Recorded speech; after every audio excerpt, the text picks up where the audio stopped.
தவக்காலம் 2ஆம் வாரம் செவ்வாய். முதல் வாசகம். நன்மை செய்ய கற்றுக்கொள்ளுங்கள், நீதியை நாடி தேடுங்கள். இறைவாக்கினர் எசாயா நூலிலிருந்து வாசகம். அதிகாரம் 1, இறைவார்த்தை 10 மற்றும் 16 முதல் 20 முடிய. எருசலேமே, உன்னை ஆளுகின்றவர்களும் உன் மக்களும் சோதோம் கெமோராவை போன்றவர்களாயிருக்கின்றனர். நம் ஆண்டவரின் அறிவுரையை கேளுங்கள், அவர்தம் கட்டளைகளுக்கு செவி சாயுங்கள். உங்களை கழுவி தூய்மைப்படுத்துங்கள். உங்கள் தீச்செயலை என் திரு முன்னிலிருந்து அகற்றுங்கள். தீமை செய்தலை விட்டொழியுங்கள். நன்மை செய்ய கற்றுக்கொள்ளுங்கள். நீதியை நாடி தேடுங்கள். ஒடுக்கப்பட்டோருக்கு உதவி செய்யுங்கள். திக்கற்றோருக்கு நீதி வழங்குங்கள். கைம்பெண்களுக்காக வழக்காடுங்கள்.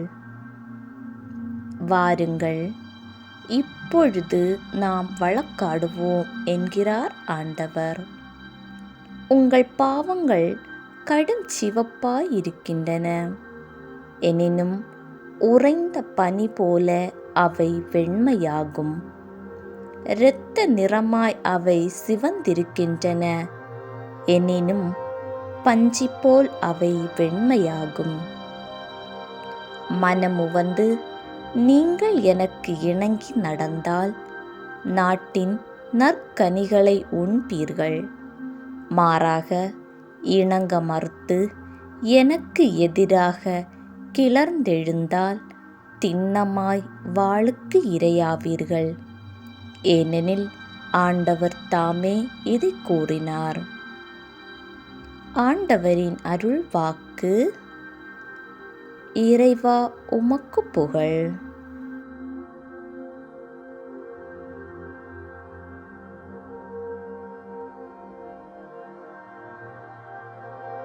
எனக்கு எதிராக நீங்கள் இழைத்த குற்றங்கள் அனைத்தையும் விட்டுவிடுங்கள். புதிய இதயத்தையும் புதிய மனதையும் பெற்றுக்கொள்ளுங்கள் என்கிறார் தலைவராகிய ஆண்டவர். நற்செய்தி வாசகம். அவர்கள் சொல்வார்கள், செயலில் காட்ட மாட்டார்கள். மத்தேயு எழுதிய தூய நற்செய்தியிலிருந்து வாசகம்.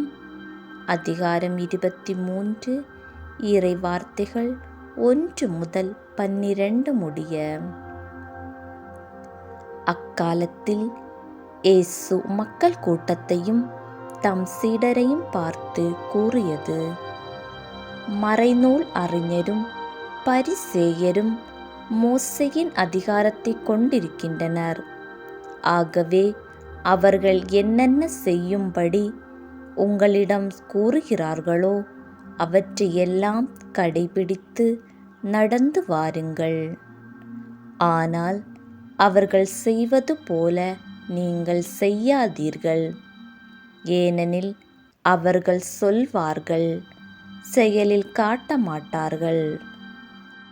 சுமத்தற்கரிய பழுவான சுமைகளை கட்டி மக்களின் தோளில் அவர்கள் வைக்கிறார்கள். ஆனால் அவர்கள் தங்கள் விரலால் தொட்டு அசைக்கக்கூட முன்வரமாட்டார்கள். தாங்கள் செய்வதெல்லாம் மக்கள் பார்க்க வேண்டுமென்றே அவர்கள் செய்கிறார்கள். தங்கள் மறைநூல் வாசக பட்டைகளை அகலமாக்குகிறார்கள். அங்கியின் குஞ்சங்களை பெரிதாக்குகின்றார்கள். விருந்துகளில் முதன்மையான இடங்களையும் தொழுகை கூடங்களில் முதன்மையான இருக்கைகளையும் விரும்புகின்றார்கள். சந்தை வெளியில் மக்கள் தங்களுக்கு வணக்கம் செலுத்துவதையும் ரபி என அழைப்பதையும் விரும்புகின்றார்கள். ஆனால் நீங்கள் ரபி என அழைக்கப்பட வேண்டாம், ஏனெனில் உங்களுக்கு போதகர் ஒருவரே. நீங்கள் யாவரும் சகோதரர் சகோதரிகள். இம்மண்ணுலகில் உள்ள எவரையும் தந்தை என நீங்கள் அழைக்க வேண்டாம், ஏனெனில் உங்கள் தந்தை ஒருவரே. அவர் விண்ணகத்தில் இருக்கிறார். நீங்கள் ஆசிரியர் எனவும் அழைக்கப்பட வேண்டாம், ஏனெனில் கிறிஸ்து ஒருவரே உங்கள் ஆசிரியர். உங்களுள் பெரியவர் உங்களுக்கு தொண்டராக இருக்க வேண்டும். தம்மை தாமே உயர்த்துகிறவர் எவரும் தாழ்த்தப் பெறுவர், தம்மை தாமே தாழ்த்துகிறவர் எவரும் உயர்த்தப் பெறுவர். ஆண்டவரின் அருள் வாக்கு. கிறிஸ்துவே உமக்கு புகழ்.